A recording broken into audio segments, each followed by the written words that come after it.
Hi, welcome back to Shilpa simple logs. ಇವತ್ತಿನ day log ಶುರು ಮಾಡ್ತಾ ಇದ್ದೀನಿ. ಅಕ್ಕವರೆಲ್ಲ ನಮ್ಮಲ್ಲೇ ಇದ್ದಾರೆ. ಸೊ ಇದು ಸೆಕೆಂಡ್ ಡೇ ನಮ್ಮ ಮನೆಗೆ ಬಂದು ಅಕ್ಕವರೆಲ್ಲ ನಮ್ಮ ಮಿಥುನ್ ನೋಡಿ ನಮ್ಮ ಧನುಗೆ ತಲೆ ಬಾಚುತ್ತೀನಿ ಅಂತಂದ್ಬಿಟ್ಟು ಜಡೆ ಹಾಕ್ತೀನಿ ಅಂತ ಹಾಕ್ತಾಯಿದ್ದಾನೆ, ಟ್ರೈ ಮಾಡ್ತಾಯಿದ್ದಾನೆ. ನಾನು ಒಂದ್ಸತಿ ಟ್ರೈ ಮಾಡ್ತೀನಿ ಅಂತಂದ್ಬಿಟ್ಟು ನೋಡಿ ಅಣ್ಣ ತಂಗಿ ಅಂದರೆ ಎಷ್ಟು ಚೆನ್ನಾಗಿರ್ತಾರೋ ಒಂದೊಂದ್ಸತಿ, ಆದರೆ ಒಂದೊಂದ್ಸತಿ ಅಷ್ಟೇ ಚೆನ್ನಾಗಿ ಕಿತ್ತಾಡ್ತಾರೆ.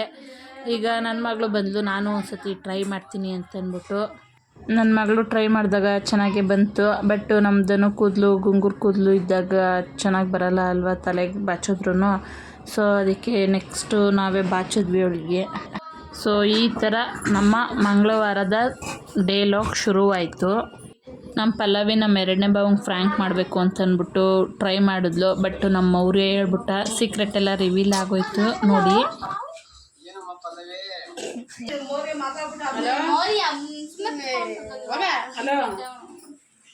ಎಲ್ಲ ಇವನ್ಗೆ ಬೈತಾ ಇರೋದು, ಮೋರಿ ಇವ್ಗೆ ಆ ಕಡೆ ಇರೋನ್ಗೆ ಸ್ಟಡಿ ಗೋ 1 2 3. ನೆನ್ನೆದು ಒಂದು ವ್ಲಾಗ್ ಹಾಕಿದ್ದೆ, ಅದರಲ್ಲಿ ನಮ್ಮ ಎರಡನೇ ಅಕ್ಕ ಟ್ಯಾಟು ಹಾಕಿಸ್ಕೊಂಡಿದ್ರು. ಇವತ್ತು ನಮ್ಮ ಮೊದಲನೇ ಅಕ್ಕ ಟ್ಯಾಟು ಹಾಕಿಸ್ಕೊಳ್ತಾ ಇದ್ದಾರೆ. ನಮ್ಮ ಹರ್ಷನೇ ಹಾಕ್ಕೊಡ್ತಾ ಇರೋದು ಟ್ಯಾಟು. ಚೆನ್ನಾಗಿತ್ತು ನಿನ್ನೆ ಟ್ಯಾಟು ಹಾಕಿಸ್ಕೊಂಡಿದ್ದು ಅಂತ ಅಂದ್ಬಿಟ್ಟು ಇವತ್ತು ನಮ್ಮ ಅಕ್ಕ ಹಾಕಿಸ್ಕೊತಾ ಇದ್ದಾರೆ. ಲೆಫ್ಟ್ ಹ್ಯಾಂಡ್ಗೆ ಮಾಮ್ ಅಂತ ಹಾಕಿಸ್ಕೊತಾ ಇದ್ದಾರೆ. ಅಕ್ಕ ಅಕ್ಕ ಫಸ್ಟ್ ಟೈಮ್ ಅಲ್ವಾ ಟ್ಯಾಟು ಹಾಕಿಸ್ಕೊತಾ ಇರೋದು. ಸೊ ಅದಕ್ಕೆ ಅವರ ರಿಯಾಕ್ಷನ್ ಕ್ಯಾಪ್ಚರ್ ಮಾಡೋಣ ಅಂದ್ಕೊಂಡೆ. ಬಟ್ ಇವ್ರ ಫೇಸ್ ನೋಡ್ತಾ ಇದ್ರೆ ನೋ ರಿಯಾಕ್ಷನ್ ಅನ್ನೋ ಥರ ಕುತ್ಕೊಬಿಟ್ಟವ್ರೆ. ಮಕ್ಕಳೆಲ್ಲ ಮನೇಲಿದ್ದಾಗ ಮನೇಲೇ ಟ್ಯಾಟು ಹಾಕಿಸ್ಕೊಳ್ಳೋದು ಸ್ವಲ್ಪ ಕಷ್ಟನೇ ಅನ್ಬೋದು. ಯಾಕಂದರೆ ನೋಡಿ ಮಕ್ಕಳೆಲ್ಲ ಯಾವ ಥರ ನೋಡ್ತಾ ಇದ್ದಾರೆ, ಎಲ್ಲಿ ಕೈ ಶೇಕ್ ಮಾಡ್ತಾರೆ ಇಲ್ಲ ಏನು ಹಾಳಾಗುತ್ತೆ ಅಂತ ಅಂದ್ಬಿಟ್ಟು ಭಯನೇ ಆಗ್ತಾ ಇರುತ್ತೆ. ಮಕ್ಕಳಿಗೆ ಎಷ್ಟು ಸತಿ ಹೇಳಿದ್ರು ಅವರು ಅರ್ಥ ಮಾಡ್ಕೊಂಡು ಸೈಡಿಗೆ ಹೋಗಲ್ಲ. ಹೇಳಕ್ಕ ಹೆಂಗೈತಿದಾಗ ಇರ್ಬೇಕು ಕಳ್ದಂಗೆ ಆಗುತ್ತೆ ಅಷ್ಟೇನಾ. 4 ಇರ್ಬೇಕು ನಾನೇ ಮತ್ತೆ ಬಿಟ್ಬಿಡ್ತೀನಿ. ಭಯ ಬೀಳ್ತೀವಿ ಇವಾಗ ನೋಡು. ಕ್ರೇಜ್ ಅಮ್ಮ. ಇಷ್ಟು ವರ್ಷ ಹಾಕಂತಲೇ ಇತ್ತಲ್ಲ. ಲೆಫ್ಟ್ ಹ್ಯಾಂಡ್ಗೆ ಆಗ್ತಾ ಇದ್ದಿದ್ದು ಟ್ಯಾಟುದ ಔಟ್ರ್ ಲೈನೆಲ್ಲ ಮುಗೀತು. ಈಗ ಒಳಗಡೆ ಫಿಲ್ಲಿಂಗ್ ಮಾಡ್ತಾ ಇದ್ದಾರೆ. ಸೊ ಅದು ಇನ್ನೇನು ಆಲ್ಮೋಸ್ಟು ಮುಗೀತಾ ಬಂತು. ನಮ್ಮ ಅಕ್ಕ ಟ್ಯಾಟು ಹಾಕಿಸ್ಕೋಬೇಕಾದ್ರೆ ಅವರ ರಿಯಾಕ್ಷನ್ ಎಲ್ಲ ನೋಡಿ ಗೊತ್ತಾಯಿತು ಅವ್ರು ಇಷ್ಟೊಂದು ಸೆನ್ಸಿಟಿವ್ ಅಂತ ಅಂದ್ಬಿಟ್ಟು. ನಾನು ಇರಲಿಲ್ಲ, ನಾನು ಬರೋ ಅಷ್ಟರಲ್ಲಾಗಲೇ ರೈಟ್ ಹ್ಯಾಂಡ್ಗೂ ಹಾಕಿಸ್ಕೊಬಿಟ್ಟಿದ್ದಾರೆ. NM ಅಂತ ಇನ್ಶಿಲ್ ಹಾಕಿಸ್ಕೊಂಡಿದ್ದಾರೆ.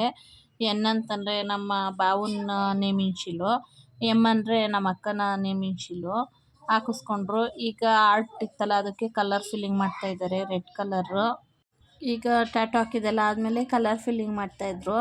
ಸೊ ಇವ್ರು ಕಲರ್ ಫಿಲ್ಲಿಂಗ್ ಮಾಡ್ತಾಯಿದ್ರಲ್ಲ ಅಷ್ಟರಲ್ಲಿ ನನಗೂ ಸ್ವಲ್ಪ ಕೆಲಸ ಇತ್ತು ಅಂತ ಅಂದ್ಬಿಟ್ಟು ಮೇಲೋಗಿದ್ದೆ. ಯಾಕಂದರೆ ಬಟ್ಟೆ ತೊಳೆಯೋ ಕೆಲಸ ಇತ್ತು. ಇವ್ರ ಜೊತೆ ನಾನು ಕೂತ್ಕೊಂಡಿದ್ರೆ ಕೆಲಸ ಆಗಲ್ಲ ಅಂತ ಅಂದ್ಬಿಟ್ಟು ಸೊ ನಾನು ನಮ್ಮಮ್ಮ ಇಬ್ಬರು ಹೋಗಿದ್ವಿ. ನೋಡಿ ನಮ್ಮ ಅಕ್ಕ ಎಲ್ಲ ಕಲರೆಲ್ಲ ಫಿಲ್ಲಿಂಗ್ ಮಾಡಿಸ್ಕೊಂಡು ಬಂದು ಮೇಲೆ ತೋರಿಸ್ತಾ ಇದ್ದಾರೆ. ನಮ್ಮಮ್ಮಂಗೂ ತೋರಿಸ್ತಾ ಇದ್ದಾರೆ.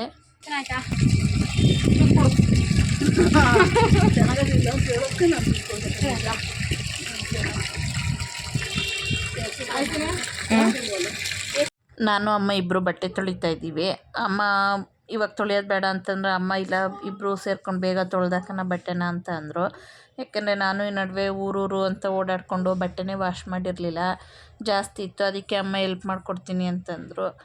ಅಷ್ಟರಲ್ಲಿ ನಮ್ಮ ಹರ್ಷ ಹೋಗ್ತೀನಿ ಅಂತಂದ್ಬಿಟ್ಟು ಹೇಳ್ದೆ. ಅದಕ್ಕೆ ನಮ್ಮ ಅಕ್ಕ ಫೋನ್ ಮಾಡಿದ್ರು. ಸರಿ ಅಂತಂದ್ಬಿಟ್ಟು ನಾನು ಕೆಳಗಡೆ ಬಂದೆ. ನಾನು ಕೆಳಗಡೆ ಬರ್ತಾ ಹಂಗೆ ನೋಡಿದೆ, ಮಕ್ಳ ಜೊತೆ ಮಾತಾಡ್ಕೊಂಡು ಅವನು ಮೆಟ್ಲು ಮೇಲೆ ಕೂತಿದ್ದ. ಸೊ ಅದಕ್ಕೆ ವೀಡಿಯೋ ಮಾಡ್ಕೊಳ್ತಾ ಇದ್ದೆ. ಸೊ ಇನ್ನೇನು ಟ್ಯಾಟೋ ಎಲ್ಲ ಹಾಕಿದ್ದಾಯ್ತಲ್ಲ ಹೋಗ್ತೀನಿ ಅಂತಂದ್ಬಿಟ್ಟು ಅಂದ. ನನ್ನ ಮಗಂಗೆ ಕಾಸು ಕೊಡೋಕ್ಕೆ ಬಂದ, ನಾನು ಇಸ್ಕೊಬೇಡ ಅಂದೆ. ನಾವು ನಿನ್ನೆ ಬ್ಯಾಂಗಲ್ ಸ್ಟೋರ್ಗೆ ಹೋಗಿದ್ವಲ್ಲ, ಅಲ್ಲಿಂದ ಕೆಲವೊಂದು ಮೇಕಪ್ ಐಟಮ್ ತೊಗೊಂಡು ಬಂದಿದ್ವಿ ಮತ್ತು ಏರ್ ಅಕ್ಸಸರೀಸ್ ಎಲ್ಲ ತೊಗೊಂಡು ಬಂದಿದ್ವಿ.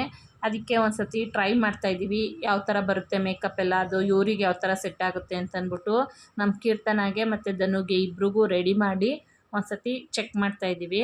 ಯಾರೇ ಆಗಲಿ ಹೊಸ್ದಾಗಿ ಏನಾದ್ರು ಮೇಕಪ್ಪು ಪ್ರಾಡಕ್ಟು ತೊಗೊಂಡ್ರಿ ಅಂತಂದರೆ ಒಂದು ಸತಿ ನೀವು ಮನೆಯಲ್ಲಿ ಚೆಕ್ ಮಾಡಿ. ಒಂದೇ ಸತಿ ಫಂಕ್ಷನ್ಗೆ ಹಾಕ್ಕೊಂಡು ಚೆಕ್ ಮಾಡೋಕ್ಕೆ ಹೋಗ್ಬೇಡ್ರಿ. ಕನ್ಫರ್ಮ್ ಇದ್ದರೆ ಇದೇ ಶೇಡ್ಸೇ ನಮಗೆಲ್ಲ ಸೂಟ್ ಆಗುತ್ತೆ ಅನ್ನೋಂಗಿದ್ರೆ ಮಾತ್ರ ನೀವು ಒಂದೇ ಸತಿ ಡೈರೆಕ್ಟಾಗಿ ಫಂಕ್ಷನಲ್ಲಿ ಯೂಸ್ ಮಾಡ್ಬೋದು. ಸೊ ಮೇಕಪ್ ಎಲ್ಲ ಮಾಡಿದಾದ್ಮೇಲೆ ಏರ್ಸ್ ಎಲ್ಲ ರಿಮೂವ್ ಮಾಡಬೇಕಾದ್ರೆ, ಮೇಕಪ್ ರಿಮೂವ್ ಮಾಡಬೇಕಾದ್ರೆ ನಮ್ಮ ಕೀರ್ತನಾಗೆ ಈ ಥರ ಜಡೆ ಬಿಟ್ಬಿಟ್ವಿ. ಬೆಳಗ್ಗೆ ಯಾವ ಥರ ಕಾಣಿಸುತ್ತೆ ನೋಡೋಣ ಅಂತ ಅಂದ್ಬಿಟ್ಟು ನಮ್ಮದನ್ನು ಅರ್ಧ ಬರ್ಧ ಮೇಕಪ್ ರಿಮೂವ್ ಮಾಡಿಸ್ಕೊಬಂದು ಎಲ್ಲರಿಗೂ ಎದುರಿಸ್ತಾ ಇದ್ಲು. ನೋಡಿ ಯಾವ ಥರ ಅರ್ಧ ರಿಮೂವ್ ಮಾಡಿಸ್ಕೊಬಂದಿದ್ಲು. ಈಗ ಹೋಗಿ ಫುಲ್ಲು ನೀಟಾಗಿ ರಿಮೂವ್ ಮಾಡಿಸ್ಕೊತಾಳೆ.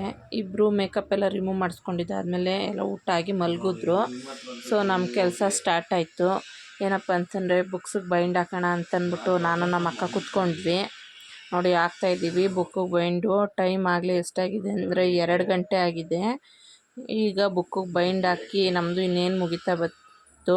ಅಷ್ಟರಲ್ಲಿ ನೋಡಿ ನಮ್ಮಿದು ಎದ್ದು ನೋಡ್ತಾ ಇದ್ದಾನೆ ಏನು ಮಾಡ್ತಾವ್ರೆ ಅಂತಂದ್ಬಿಟ್ಟು. ನೇಮೆಲ್ಲ ಬರೆದಿದ್ದಾಯಿತು. ಇನ್ನೇನು ನಾವು ಬುಕ್ಸೆಲ್ಲ ಎತ್ತಿಟ್ಬಿಟ್ಟು ಮಲಗಬೇಕು. ಯಾಕೆ ಇಷ್ಟೊತ್ತಲ್ಲಿ ಹಾಕ್ತಾಯಿದ್ದೀವಿ ಅಂತಂದರೆ ನನ್ನ ಮಗಳಿಗೆ ಆಲ್ರೆಡಿ ಸ್ಕೂಲು ಸ್ಟಾರ್ಟ್ ಆಗಿತ್ತು, ಬೇಕಾಗಿತ್ತು ಅವಳಿಗೆ ಬುಕ್ಸು. ಅದಕ್ಕೋಸ್ಕರ ಹಾಕ್ಬಿಡೋಣ ಅಂತ ಅಂದ್ಬಿಟ್ಟು ಹಾಕ್ಬಿಟ್ವಿ. ಯಾಕಂದರೆ ನಮಗೂ ಊರಿಗೆ ಹೋಗೋದೆಲ್ಲ ಜಾಸ್ತಿ ಇತ್ತಲ್ಲ, ಅದಕ್ಕೋಸ್ಕರ.